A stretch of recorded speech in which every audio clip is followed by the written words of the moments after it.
Ya, dalam politik apalagi juga militer, Bang Yos, pastinya kita tidak selalu mengedepankan prasangka baik ya. Bolehlah sekali-sekali kita bertanya, ini kenapa sih banyak pasukan datang ke Indonesia? Kenapa mereka mengirim banyak? Kenapa sekarang latihan perang dilakukan di 3 wilayah? Kata Bu Kony, ini daerah-daerahnya juga bahaya juga, ini menjurus-menjurus ke arah sana. Ini bagaimana, Bang Yos?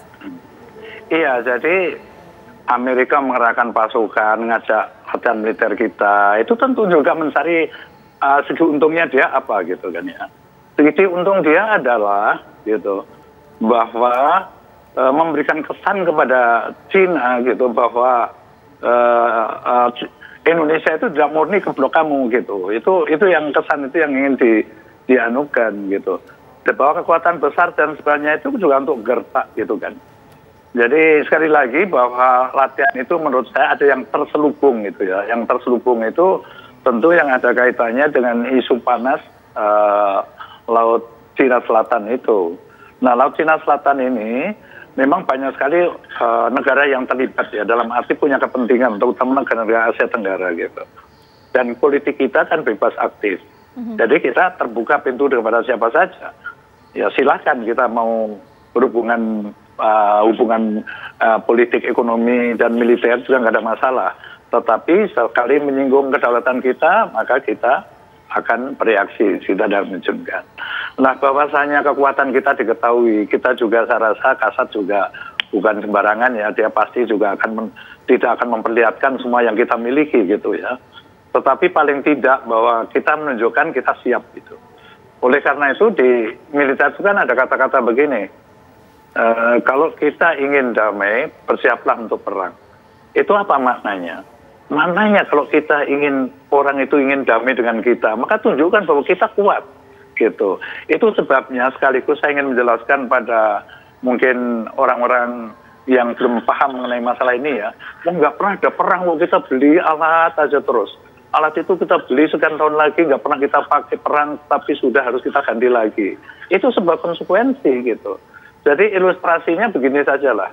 Kalau security kita di depan rumah kita itu ternyata dilihat ini kerempeng kayak begitu orangnya kan. Jadi pencuri atau rampok pun ingin sekali untuk masuk untuk rampok kita gitu. Tetapi kalau kelihatannya sikap orangnya punya komunikasi, kelihatan apalagi punya senjata, katakan gitu kan.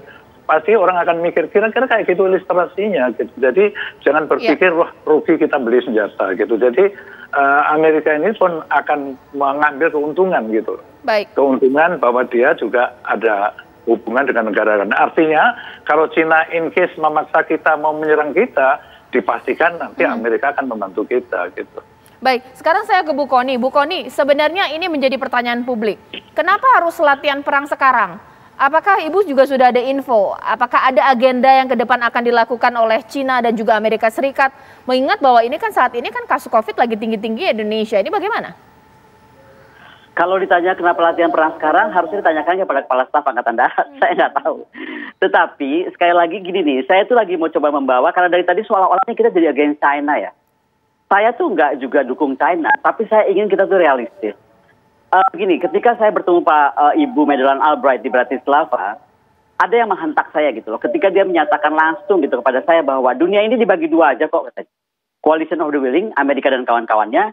Di luar itu adalah Amerika dan bukan kawan-kawannya. Bukan Amerika dan kawan-kawannya, oke? Berarti kan kita itu bukan Amerika dan kawan-kawan karena kita non-alignment. Yang kedua, kita nggak hidup di ruang hampa. Tolong diperhatikan kebijakan Prancis misalnya, Le Grand Puissantnya Macron.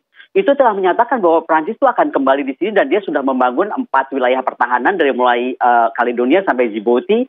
Dan kalau kita lihat pangkalan laut, udara, dan daratnya itu sudah hampir, tanda kutip ya, menggabung kita. Kedua, dokumen British UK Tilt Towards the Indo-Pacific. Itu UK menyatakan kok dia nggak bisa melihat posisi yang non-alignment.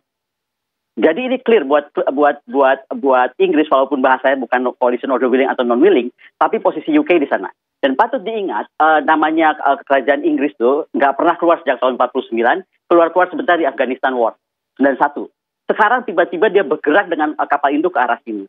Jadi mau saya bilang, coba kalau kita bicara tentang konstelasi kawasan, kita lihat peta Asia Tenggara nih. Berapa banyak kekuatan coalition of the willing? Hitung tadi kapal perangnya, pesawat tempurnya, semuanya. Nah, bandingkan dengan coalition of the willing, China dan Rusia. Kembali saya bicara ini, kalau kita bicara tentang non-alignment atau posisi kita yang non-blok, kita harus betul-betul hati-hati gitu. Jangan sampai terkesan tadi, oh nunjukin ke Cina, kita ada Amerika. Loh kata siapa Amerika mau belain kita? Belum tentu juga kalau kita bukan aliansinya gitu. Atau sekaligus malah kita nyatakan, oh iya ya kalau kayak gini mendingan gue sama Amerika Serikat gitu. Ini malah menarik. Saya akan lebih cenderung seperti ini misalnya. Kenapa? Misalnya kita bisa menyewakan pulau kita Bintan atau Natuna, atau misalnya di mana saya terserah buat pangkalan logistik kah, atau US based by angkatan udaranya, daratnya, lautnya, udaranya saya nggak tahu. Dari situ kalau kita konsekuen itu malah akan lebih dapat keuntungan.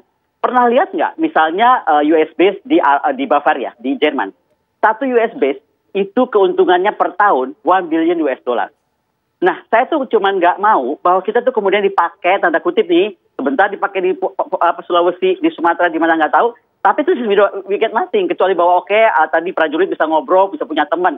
Kalau itu mah Kasat juaranya, orang beliau lulusan Amerika Serikat, NDU dan lain-lain gitu. Tapi maksud saya di luar dari tadi itu harus ada yang lebih konkret. Karena sekali lagi bicara tentang Asia Tenggara ini kita mesti lihat peta. Bagaimana pergerakan kapal selam, kapal induk, si NATO tadi, dan jangan salah, The Quad misalnya. The Quad India masuk loh dalam kelompok ini. Jadi ada The Quad, ada di FPDA, ada NATO. Dan NATO juga punya agreement dengan masing-masing negara. Contohnya misalnya dengan Australia dan New Zealand. Dia punya AUKUS atau apa namanya. Jadi ada AUKUS, ada FPDA. Jadi kalau mau saya buka, kita tuh udah di dalam posisi yang non-lain, tanda kutip ya, di kawasan. Makanya kita mesti hati-hati. Kenapa tadi saya bilang kalau saya sih misalnya eksersis di Papua, nggak apa-apa karena nggak akan terus sensitif buat Cina. Atau buat Cina dan kawan-kawan ya kalau saya ngomong begitu. Tapi atau nggak dibalik gitu. Nah, ini yang sekarang saya sampaikan. Saya nggak bicara dalam konteks seolah-olah hanya internal. Patut diingat, kita bilang ini terbesar dalam sejarah. Tahu nggak sekarang di Cina lagi terjadi namanya Zatpat Interaction. Itu exercise 10.000 tentara Rusia dan Cina Army di tempatnya Cina 10.000. Kita cuma berapa? 4.000 kan? Nah, mereka langsung sikapi itu sampai tanggal 13 Agustus besok. Latihan menyikapi ini mungkin saya nggak tahu. Tapi dia langsung latihan 10.000 orang tentara Angkatan Darat Cina dan Rusia sedang berlatih. Coalition of the Non-Willing sedang bergerak. Baik, ya. Jadi, please be very careful. Saya minta tanggapannya, Prof. Yang pasti gini, kalau misalnya melihat konteks geopolitik sekarang, perang dingin itu sudah tidak ada lagi. Jadi kalau misalnya tentara dulu ada sekutu, ada Barat dan Timur, Barat dengan komunis, itu sudah tidak ada lagi. Pertama itu. Yang kedua, Amerika Serikat, itu kalau dia dianggap sebagai leader oleh dunia, dia senang. Tapi kalau ada pesaing dia akan berhadapan-hadapan. Dan ini yang dilakukan oleh Amerika Serikat ketika bertemu dengan Cina. Karena kita harus akui bahwa Cina itu belakangan ini, mereka ini meroket, baik itu dari segi ekonominya, dari segi militernya. Nah, oleh karena itu, Amerika Serikat, seperti tadi Bang Yos katakan, akan berkompetisi dengan Cina. Di dalam pemikiran mereka masing-masing punya strategi, punya intensi.